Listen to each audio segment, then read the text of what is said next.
Hello and welcome to another Star Sports special political betting update. These are our US election previews. If you have missed the previous episode with Mike Smithson, I really recommend you watch it. It will be on the site somewhere or on our YouTube channel. But for now, here in the present, let's welcome Emily Hewertson. Hello, Emily. Hi. Really good to have you with us. So, first things first, we have precious little time until polling day. Where do you see the race right now? Well, I think it's very clear that nationally Biden has the lead by quite some way, really. But if you actually look at those key swing states, it's actually a lot closer than it may first appear. But I think it is going to be very interesting. And I do think it's going to go right down to the wire. I don't think it's too safe to say that either candidate is going to win at this stage, and I think it's important to keep an open mind. I mean, we saw in the last election that Hillary Clinton was the favourite, and obviously things didn't go her way in the end. So I would say at the moment, don't underestimate Trump. Interesting. We are actually on that note top price Trump at the moment in the industry. So if there is anybody here who is following that line of advice, you know exactly where to go.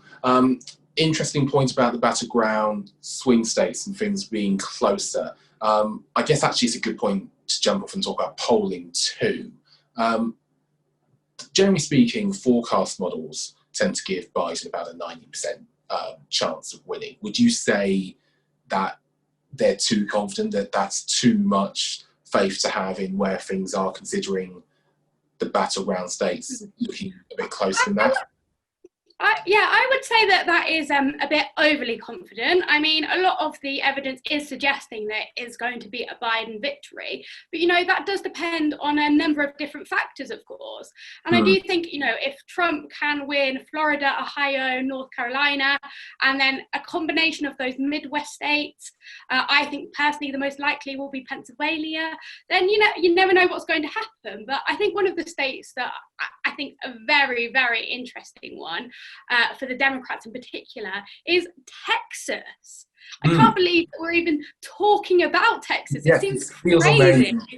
It is absolutely amazing. And of course, if the Democrats do manage to pull it off, they have got down Trump's lead to single figures in the polls, which is quite extortionate. It will be their first victory here since 1976. I mean, that would be remarkable. And I think if that is the case, I can't see how Biden wouldn't win. No, very fair. There are a number of states which are in play, which we haven't really seen for many a year. And on that note, you said about Pennsylvania, you said about Texas. Would you have any views on a good state bet? Because we've got a lot of those races priced up right now. Well, if you tend to be, it depends who you think is going to win overall. I think largely depends on what you should go for. But I think if you do think Trump could grab it, I do think Pennsylvania is a good one. So I definitely consider that. And also the odds for Texas with a Democratic win are very good on Star Sports, of course. So, you know, if you do think Biden is going to have a landslide victory, I do think Texas is a great one to go for. Another one that's going to be incredibly close and depend on whether Trump can pinch it, or Biden for that matter, is Florida. And I think, again, you kind of have to pledge your bets based on who you think is going to win overall, as these are key states, and who wins a lot of these states will determine the overall election.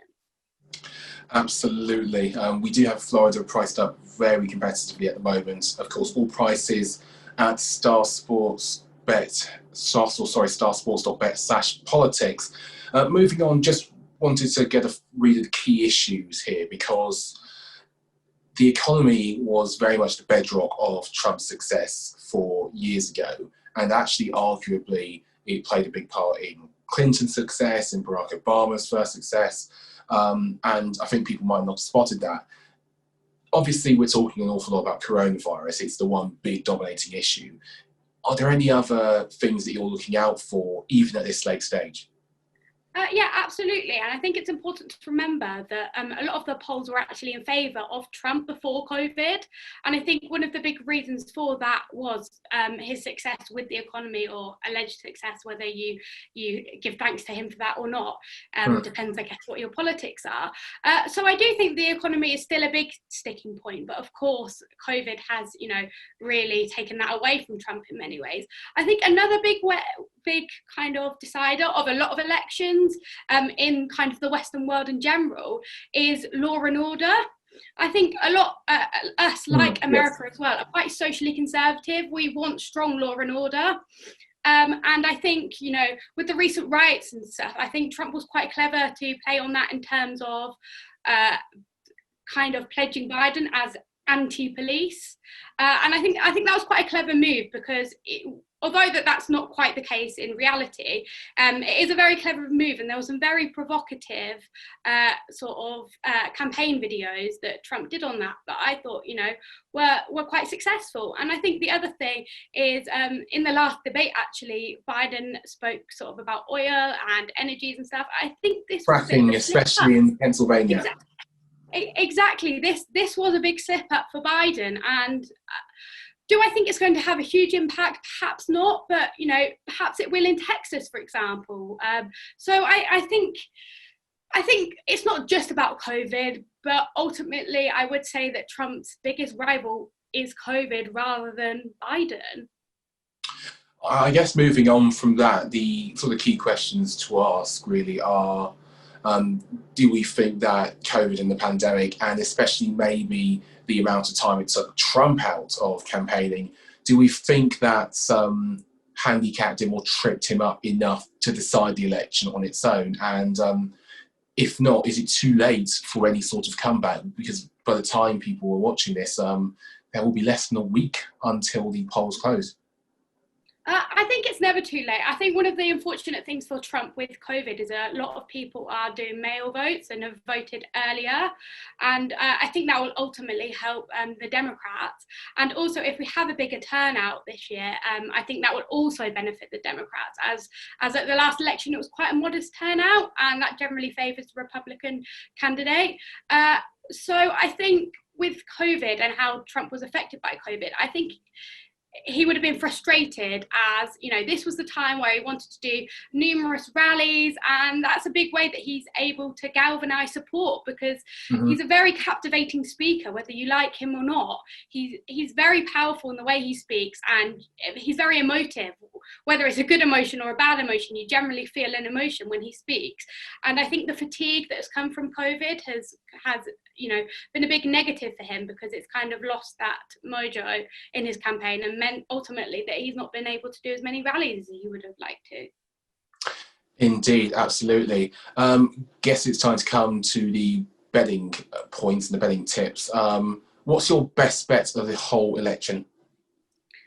Okay, I'm just going to put it out there. I think Trump will win. Wow. I'm just going to say it. And the reason I say this is because, of course, Star Sports has the most competitive prices for Trump victory. And I don't know what it is, but I do just have this sneaking feeling that he might just pinch it. I think if he can get those Florida votes, and Ohio and North Carolina and Pennsylvania, which might be another good kind of betting option, then he may just sneak it. I think a lot of people, when it comes to polling day, will end up voting for Trump. It just depends how many of those mailing votes that have already been cast have been for Biden, because I think from now onwards, for the next week or so, this is where Biden's campaign is going to trail off a little bit, and where Trump will come out strongest.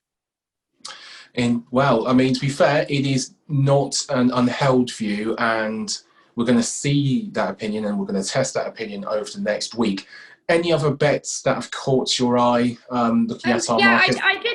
I did quite like I know you said it was competitive, but the Joe Biden bet for Texas. I think that was a very interesting one, and you could hedge your bets on that.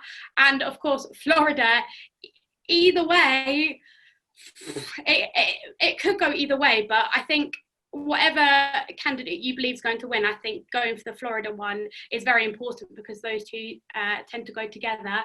And I think if you want a sure bet, the odds obviously aren't great. It's I think the most guaranteed kind of prediction from this election is that Biden will win the overall public vote, but whether it wins the presidency is a whole nother kettle of fish. No, absolutely. Like Clinton did. In fact, there are 5 US presidents, namely most recently George Bush and Donald Trump, who have won despite losing the popular vote. Biden is an 8-1 on shot for that. Emily, thank you so much for your time. Been great having you on. And like with everything, we shall see about all that. Thank you.